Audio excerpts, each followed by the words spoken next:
Sabemos que el pasado 8 de septiembre ya arrancó el proceso electoral y usted decía el instituto que la idea es que sea un proceso inédito. ¿Qué se necesita para que sea un proceso inédito? Pues lo primero sería con mucha participación ciudadana en las urnas, pero también en otros aspectos, tales como los consejos distritales y municipales electorales, como candidatas o candidatos, como militantes o simpatizantes en los partidos, como observadores electorales, como funcionarios de casilla. Es decir, que participen donde lo decidan, pero que participe la ciudadanía. Creo que eso sería inédito y sería un buen logro para la ciudadanía sonorense. Exactamente, no se aprobó un calendario de actividades, ¿no? ¿Cuáles son las actividades más importantes y cómo están conformadas las etapas de este proceso?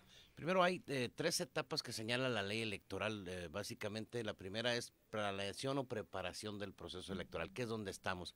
Y parte desde el día de inicio del proceso, del 8 de septiembre, hasta el propio día de la jornada, que esta sería el 2 de junio del 2024. Esa es la primera etapa, en que consta de una serie de actividades que tendremos que desarrollar tanto el personal del instituto, pero también los partidos políticos, también las candidatas y candidatos, precandidatos y candidatas, y sobre todo la ciudadanía. Pero esa es una serie de actividades que sirven para la preparación. La segunda tiene que ver con el día de la jornada, que es el día más importante, que sería el 2 de junio de las 8 de la mañana hasta que cierre la última casilla. La tercera etapa tiene que ver con la de los resultados y declaración de validez de las elecciones. Y esta es la conclusión, digamos, en donde las autoridades, ya sean los consejos distritales o municipales electorales, dicen quién ganó en un distrito, quién ganó en un municipio. Entonces, esa es la última etapa y concluye a más tardar el día 15 de septiembre del 2024. Decirle que dentro de ese calendario que se aprobó, efectivamente es una guía de actividades que nos sirven a todos. Tiene que ver con partes muy importantes. Una que es la precampaña, por ejemplo, que son de las etapas más importantes. Y esta tiene que ver del día 22 de enero al día 10 de febrero. Esos son los 20 días de periodo de precampaña, o que también equivalen a lo del apoyo ciudadano de los candidatos independientes. Es cuando los aspirantes a candidatos independientes buscan el apoyo de la ciudadanía a través de las aplicaciones móviles del Instituto Nacional Electoral. La otra etapa tiene que ver otra fecha importante, el registro de candidatos. Esto es del 31 de marzo al 4 de abril. Y la última de esta etapa importante que tenemos es la de campaña de 40 días, que inicia el 20 de abril y concluye el 29 de mayo. Esas son las fechas más importantes que, digamos, se aprobaron en el calendario. Están disponibles en la página de internet del instituto y en la información pública que manejamos. Para todas estas etapas, ¿cuánto personal va a desplegar el instituto, no, para poder hacer realidad todo este proceso? En general, ahorita estamos concluyendo con el presupuesto que vamos a tener. Tenemos nosotros aproximadamente 120 personas de base en el Instituto Estatal Electoral, pero se llega a la contratación de hasta cerca de 2.500 personas. Más o menos en términos generales, son en distintas etapas y por distintos periodos. Por ejemplo, ahorita estamos en una etapa muy importante para nosotros y que tiene que ver con una convocatoria que se lanza para integrar los consejos distritales y municipales. Es decir, tenemos que instalar 21 consejos distritales electorales y tenemos que instalar 72 consejos municipales electorales. Y ahorita estamos en esa etapa, en el registro, donde ocupamos que la ciudadanía se registre, porque son ellos los que van a declarar la validez y el ganador de esa elección en los 72 municipios y en los 21 distritos. Ahí estamos hablando de cerca de 582 personas que son consejeras y consejeros, que son ellos quienes deciden esa parte. Después tenemos nosotros aproximadamente, por ejemplo, 1,000 personas que son asistentes electorales que nos ayudan ya en fechas próximas a la jornada, en la capacitación, entrega de paquetes electorales, recolección de paquetes, etcétera. Es decir, de ahí salen cerca de las 2.500 personas que contribuyen, más aproximadamente, le estoy hablando, instalaremos 3.900 casillas en coordinación con el Instituto Nacional Electoral, y hay 9 funcionarios de cada una de ellas. Entonces estamos hablando de más de 31.400 personas que además estarán en la jornada el día de la elección, integrando la casilla, que es el lugar donde irán a votar y quienes contarán los votos. Que entendemos, estas personas son contratadas de manera eventual o temporal para poder sacar adelante todo esto, ¿no? Todos ellos son eventuales, son quienes nos ayudan. De hecho, la base del proceso electoral lo realiza la ciudadanía en sí. Así es. Ahora estamos hablando a propósito, pues, de la jornada electoral que ya inició, de este llamado para que este proceso sea inédito. Y, por supuesto, una parte también importante, maestro, que se toca siempre es el tema del presupuesto, porque siempre se ha buscado que sea austero. ¿Cómo buscar un presupuesto austero ante un evento o ante una jornada que se desea sea inédita? Lo primero que tenemos que ver es que el Instituto Estatal Electoral es el único organismo del estado de Sonora que aprueba su presupuesto en público. Nosotros tenemos fecha límite el 20 de septiembre, ya estamos próximos la semana que entra a aprobar ese presupuesto. ¿Y cuáles son las bases? Las bases son básicamente, dentro de otras, dos aspectos muy importantes. Uno, contar con un presupuesto suficiente que garantice que los ciudadanos y las ciudadanas puedan ejercer su derecho al voto con un proceso electoral garantizado, profesional. Y la otra es cuidar evidentemente los aspectos de la cuestión presupuestal que tienen que ver con la racionalidad, austeridad, etcétera. Entonces, es ahí donde nosotros buscamos cuáles son las formas y figuras donde podremos generar ciertos determinados ahorros sin que ello repercuta en la certeza de un proceso electoral que concluya de manera exitosa. Entonces, nosotros estaremos ya la semana que entra aprobando ese presupuesto.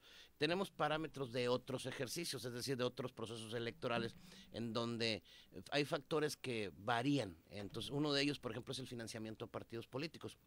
Y ese se determina con base en una fórmula que tiene que ver con la cantidad de ciudadanas y ciudadanos en el padrón electoral de Sonora, más cómo está lo que antes le llamábamos el salario mínimo, que ahora es la UMA, por ejemplo, unidad de medida de actualización, que varía año con año. Entonces, eso nos hace fluctuar un poco el presupuesto, pero sin embargo, esperemos nosotros contar con un presupuesto para el día 20 de septiembre, el cual nos podrán seguir en la página del Instituto en sesión pública, donde lo discutimos, se publica el proyecto y se definen cada uno de los conceptos. Es decir, nosotros ya tenemos una experiencia amplia en el Instituto en cuáles son los rubros que tenemos que cuidar, y son en esos en donde nos basamos para presupuestar, pero de manera austera, buscando ahorros, pero sin que pongamos en riesgo el proceso electoral. Mencionó ahorita el financiamiento para partidos, ya nos había comentado que son 10, entonces 10 partidos, ¿no? Hasta la fecha existen 10 partidos políticos, hay una organización de ciudadanos que tiene hasta el día de hoy un litigio, digamos, una impugnación ante el Tribunal Electoral.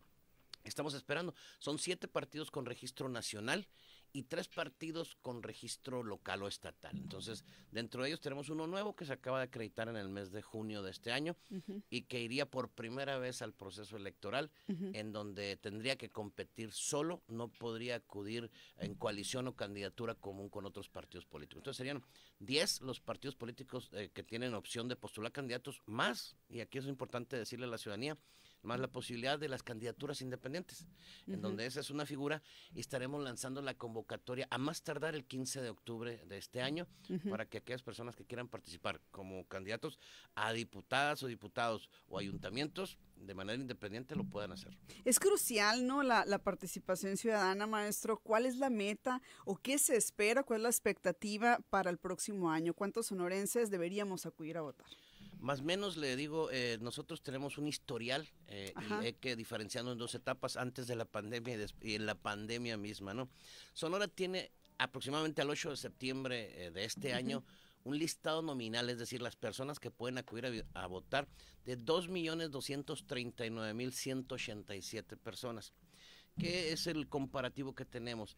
Antes de la pandemia teníamos un porcentaje de votación de esas personas que estaban inscritas del 51%. Y éramos el penúltimo más bajo del país, ¿sí? En la pandemia tuvimos una participación del 44%, donde un promedio fue el 45% nacional. También estuvimos en los últimos lugares. ¿Cuál es el objetivo? Y es muy claro para nosotros, incrementar esa participación ciudadana, que el día de la jornada, pero no nada más ese día, sino todo el proceso electoral, participe la ciudadanía, e incrementarlo en aproximadamente un 4 o 5%. Esa es la meta que traemos, en donde haremos mucha promoción para que voten. Y ojo, el objetivo primordial de nosotros viene siendo los jóvenes, las y los jóvenes, en donde haremos que salgan a votar para que participen, para que decidan. ¿Son los que menos salen a votar?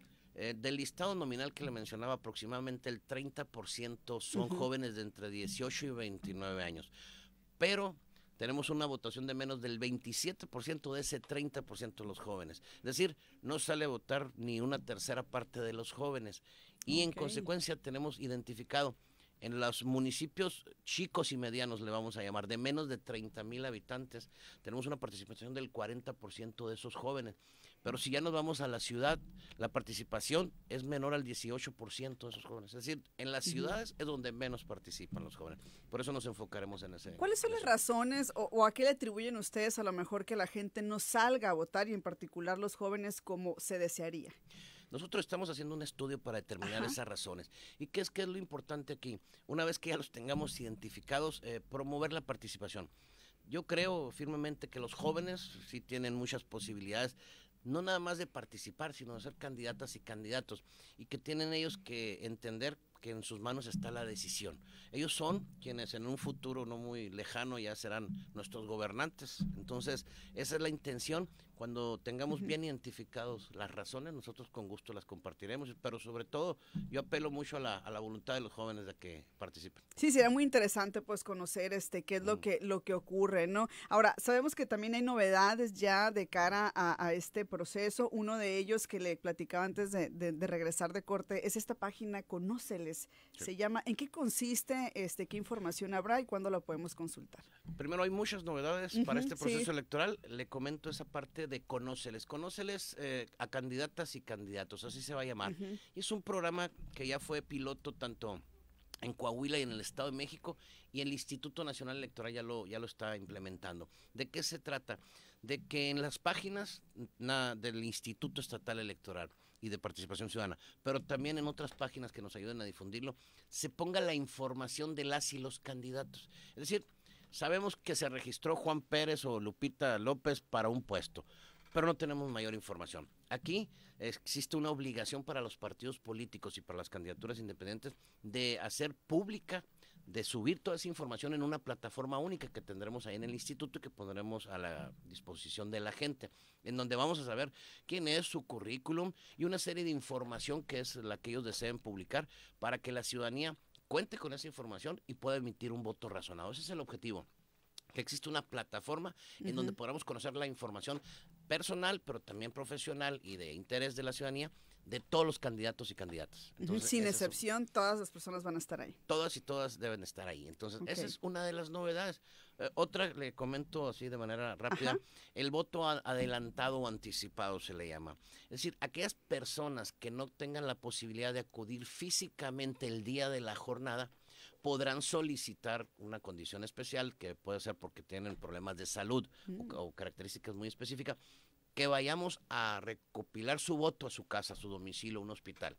Pero habrá un registro y un protocolo, un procedimiento para ello. Y ellos podrán votar de manera anticipada y posteriormente el día de la jornada se contará su voto. Lo otro tiene que ver con el voto de personas en prisión preventiva. Es decir, aquellas personas que se encuentran en la cárcel pero que no han sido sentenciados, que no han sido privados de sus derechos políticos electorales de votar, podrán votar en las prisiones o en los centros penitenciarios. Para ello hay un procedimiento especial y ya estaríamos nosotros poniéndonos en contacto con las autoridades penitenciarias del Estado para implementar esa parte. Y otras novedades, dentro de así las más importantes se las menciono. Una tiene que ver con la distritación, que ya la hemos comentado aquí en Radio Sonora con la ciudadanía, por eso la importancia de venir aquí a Radio Sonora, porque llega a todo el Estado. Es la distritación nueva, se autorizó y se aprobó en 2022 por parte del Instituto Nacional Electoral y trajo varias novedades, dos que son las más importantes. Una, el Distrito Electoral 18, que era el más grande del estado, se fragmentó, digamos, se dividió en tres porciones. Entonces ahora tenemos que la cabecera, antes era Santana, hoy le corresponderá a Cananea. Y hubo una nueva composición de los municipios. Y la más importante tiene que ver con que se autorizaron 3 distritos indígenas. Esos 3 distritos indígenas es en el sur del estado, los distritos electoral local 19, 20 y 21. Estos son Navojoa, Chojoa y Guatabampo. ¿Qué característica particular tiene?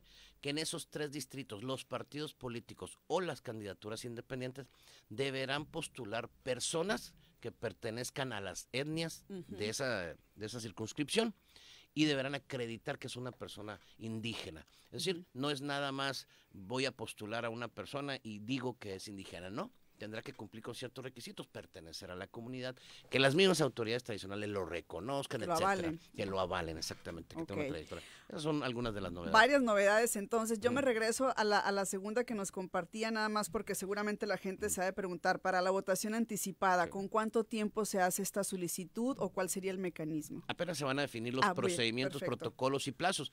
Sin embargo, ya hubo ese mismo procedimiento y protocolo ya se aplicó en el Estado de México, en Coahuila, entonces nosotros lo replicaríamos, pero lo adecuaríamos a las fechas de aquí de Sonora, más o menos, a las elecciones. Estaríamos aprobando el acuerdo conducente y nosotros se lo informaríamos a la ciudadanía en su momento. Perfecto. Ahorita que estábamos en mensajes, bromeábamos, consejero presidente, sobre el tema de cómo la responsabilidad de los medios también se hace presente durante este proceso, y el IE en particular pues también está vigilando, ¿no?, un piso parejo para los partidos políticos y durante la contienda. ¿En qué consiste todo este monitoreo que ustedes hacen? Monitoreo. Primero, Nidia, el hecho de que reconocemos nosotros la importancia de los medios de comunicación, porque son a través de ellos en donde la ciudadanía se informa, y eso es muy, muy importante, porque tenemos dos objetivos muy esenciales. El primero, hacer del conocimiento de toda la ciudadanía sonorense lo que estamos haciendo, los acuerdos que tomamos, y la otra es evitar lo que le llaman las noticias falsas o fake news, para que eso evite que haya decisiones incorrectas o indebidas o que perjudiquen a determinados candidatas o candidatos. Esa es una. El otro tiene que ver con que los medios de comunicación tienen una gran responsabilidad, y dentro de ella está las opiniones que emiten, por ejemplo. Entonces se hará un monitoreo en el cual se verificará las opiniones, cuánto tiempo se utiliza por los medios de comunicación a favor de hombres y de mujeres. Si es una opinión favorable, neutral o es contraria. Es decir, verificaremos cuáles son las ideas. ¿Por qué? Porque hay un concepto que se llama la violencia política de género en contra de las mujeres. Y eso es algo que nos tiene muy ocupados y que nos interesa mucho hacérselo saber a la ciudadanía, que en la medida que nosotros evitemos y erradiquemos la violencia política, generaremos mayores posibilidades para las mujeres de acceder a los cargos públicos, pero también una contienda y un proceso electoral equitativo. Y esa es la intención de esos monitoreos. ¿Qué pasa si después de esto, al analizar estos monitoreos, detectan que no hay un equilibrio y que incluso se dan estas situaciones de violencia política en razón de género para las mujeres? Número uno, nos sirven a nosotros para monitorear y tener datos ya mucho más objetivos de dónde es que se están dando, en qué regiones, contra qué candidatos, candidatas, contra qué partidos, y esa es la primera información. Lo otro tiene que ver con un resultado probable, y pongo un escenario hipotético.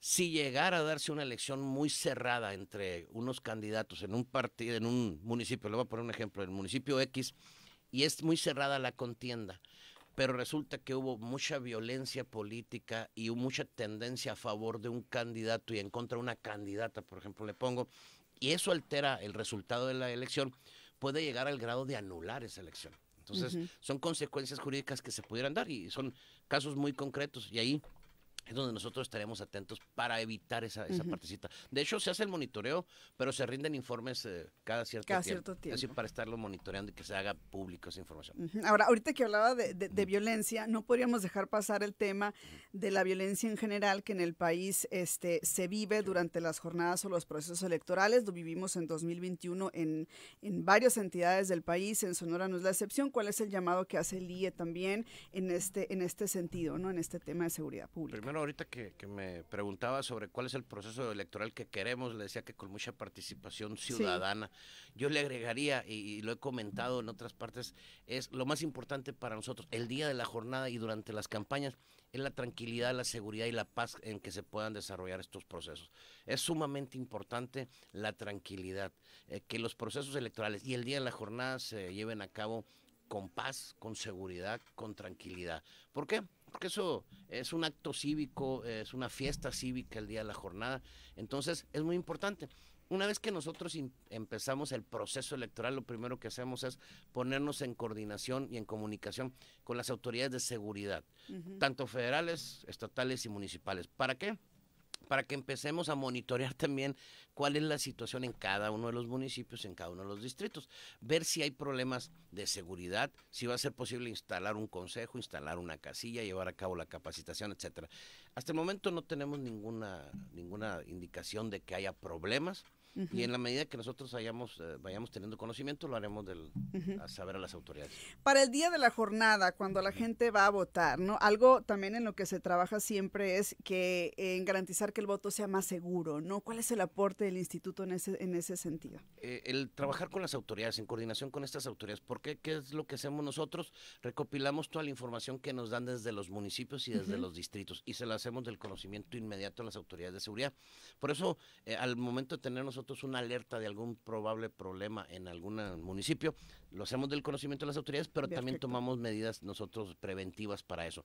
Nuestro objetivo es garantizar que todas las casillas estén instaladas, que tengamos las boletas listas, que tengamos todo el personal listo para que la ciudadanía pueda ir a votar, que nosotros tengamos la certeza de que ahí está todo para que el día de la elección vayan y elijan al candidato o candidata de su preferencia. Y vencer el abstencionismo, ¿no? Que también ya nos platicaba del objetivo, ¿no? Para el próximo año, entonces, muy bien. ¿Algo más que quisiera agregar, maestro? Pues simplemente dos cosas. Una, el decirles que estén atentos a lo que aprobamos en el Consejo General, a la información que vamos a estar emitiendo, porque es ahí en donde la ciudadanía puede darle el seguimiento para que sepa qué es lo que estamos haciendo, qué están haciendo los partidos, las candidatas y los candidatos. Y segundo, invitarlos a la convocatoria que les mencioné al principio. Está abierta la etapa de registro. Es un registro en línea, muy fácil, en donde usted puede llenar la información, cargar la información ahí mismo en la página y se pueden registrar del día 4 de septiembre al día 8 de octubre para instalar, para que puedan participar para ser consejeras y consejeros electorales. La información está en la página www.iesonora.org.mx y ahí los invito a participar. En procesos pasados hemos tenido la participación de más de 3,000 personas para que integren esos consejos electorales. Creo que ahorita ya en una semana ya van 600 y pico de personas, casi 700, entonces ahí vamos bien. Estaremos haciendo un llamado pues a través de Radio Sonora que llega a todo el estado, en donde hay municipios que aún no se han registrado ninguna persona. Bueno. Estaríamos haciendo un llamado y si me lo permite, claro que sí. En la próxima invitación que me haga, le diré cuáles municipios son los que participan menos para que ya sabe, bienvenido siempre. Muchísimas gracias. Le agradecemos al maestro Nery Ruiz Arbizu, consejero presidente del Instituto Estatal Electoral y de Participación Ciudadana, por esta entrevista. Con esto vamos a mensaje.